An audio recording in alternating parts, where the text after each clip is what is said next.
Which Nintendo Switch should you buy? Since the release of the Switch 2 console, Switch 2 prices have skyrocketed as well as the Switch 2 games, making people debate on whether they should buy a Switch 2 or purchase a previous model. And I'm here to answer that question today. Which one should you buy?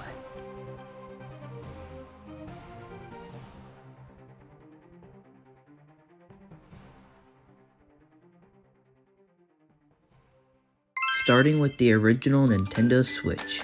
The Nintendo Switch was released on March 3rd, 2017. 2017 was the year Nintendo had to step up their game by releasing the Nintendo Switch. Fans have been wanting something new for a while. Fans were tired of the DS and 3DS family. They had been remaking the DS and 3DS family for 15 years, so fans were ready for a change. The Nintendo Switch allowed removable Joy-Cons, a bigger screen, and a TV compatibility. Fans were stoked about the new features and the amazing library of games. The Switch had over 4,090 different games, some of my personal favorites being Zelda Breath of the Wild, Captain Toad, and of course, Mario Odyssey. I mean, Nintendo really outdid themselves with this amazing console.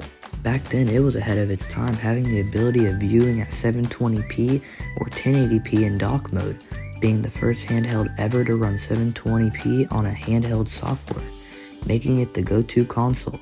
Nowadays, 720p is normal viewing, but back then, it was the stuff. There are some downsides though, such as stick drift, loose Joy-Cons, and laggy online gameplay. The Nintendo Switch costs $339.99, which I think is slightly steep, but definitely cheaper than the Switch 2. For these reasons, I have to give the original Nintendo Switch a 7 out of 10.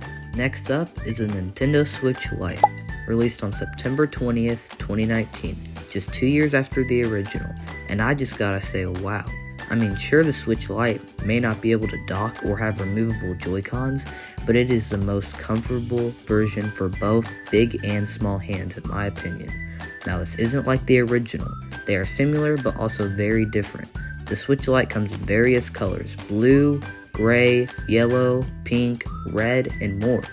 The Switch Lite is smaller than the original, being only 3.6 inches tall, 8.2 inches wide, while the original Nintendo Switch is 4 inches tall and 9.4 inches wide, making the Switch Lite a downgrade from the original. But there is good news. The Switch Lite is cheaper, being only $200 to $220. It is the cheaper alternative to access the amazing Switch library. Also, the Switch is more portable than the original and weighs less by 0.27 pounds, making it the better on-the-go system. Also, the Switch Lite is way more durable than the original. For these reasons, I have to give the Switch Lite an 8 out of 10, simply because I think it's better than the original. Next up is the Nintendo Switch OLED, featuring an OLED screen bigger than the last. The other models have LCD screens.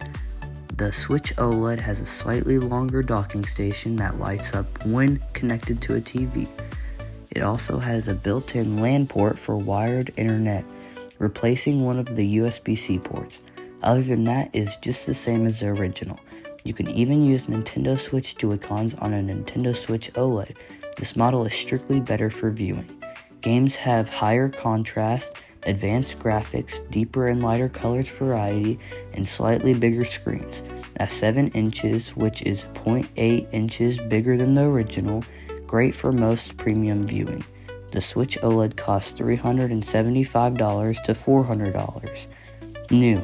This is my favorite version of the original Switch, but because of the unreasonable price, I give it an 8.5 out of 10.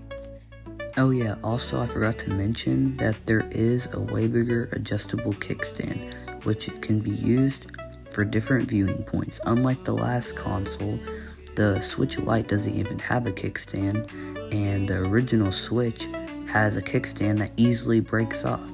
So this is a very important, considerable upgrade from the previous models. Just a heads up.